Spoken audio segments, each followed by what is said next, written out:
Now, human rights groups have warned that the political situation in Thailand is spiralling out of control after 3 months of increasingly violent protests. Demonstrators in Bangkok accuse the Prime Minister, Yingluck Shinawatra, of corruption, but they've been criticised for trying to sabotage the country's elections on Sunday. With the government under siege in the capital, we sent our Asia correspondent John Sparks to the Prime Minister's stronghold in the north of Thailand to see what our supporters there were prepared to do. They call Bangkok the city of life, but city of rebellion is more like it.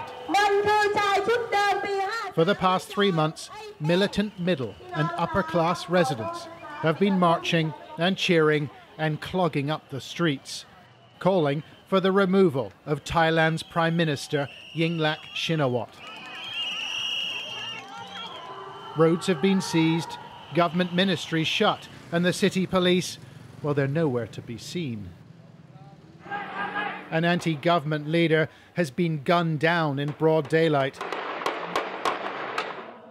and protesters man barricades at night, with the sound of more gunfire echoing through inner city streets.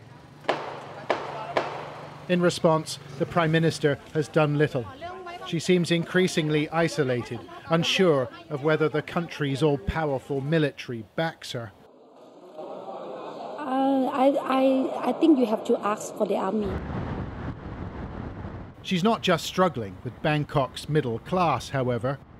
The revolt is spreading beyond the city's boundaries into the heart of rural Thailand. If Yingluck and her influential brother Thaksin have a political future in Thailand, it probably depends on the people who live upcountry. The farmers, the traders, the small businessmen, who are also known as the red shirts. And we're on our way to see them now. We drove north along Thailand's main artery into the fertile central plains. And we soon found hundreds of rice farmers blocking the 6-lane highway. Once considered staunch supporters of the government, this group say they're switching sides.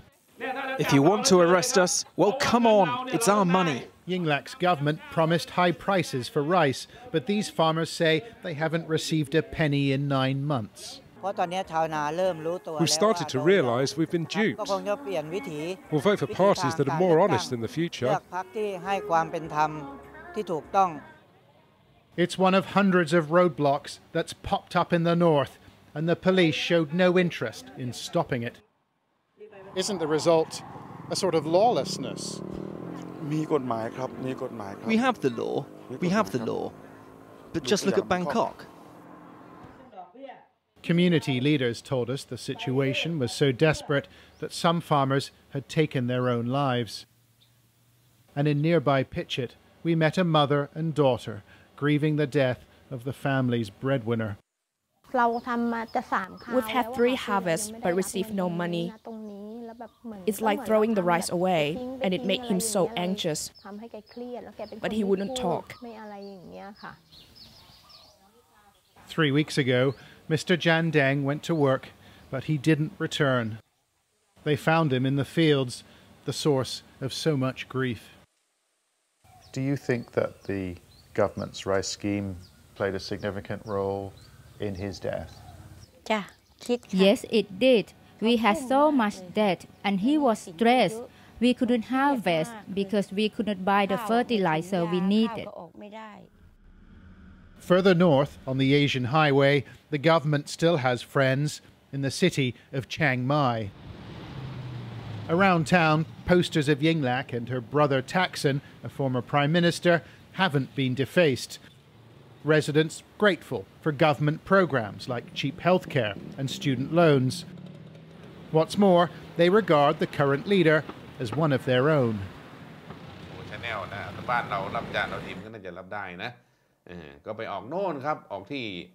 Red shirt DJ Nok Gawang is one of Yingluck's oldest friends.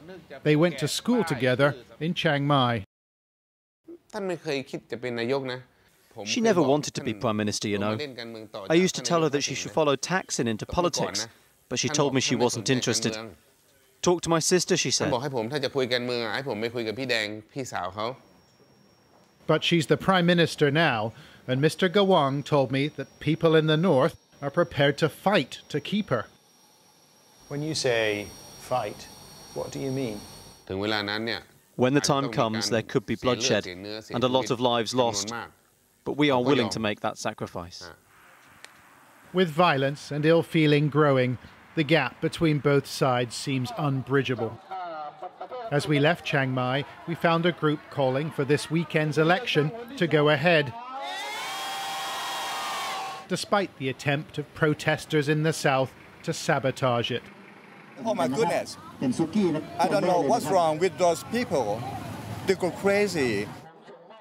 As the authorities cede control, there is a risk this country could split in two, and no one seems able to stop it.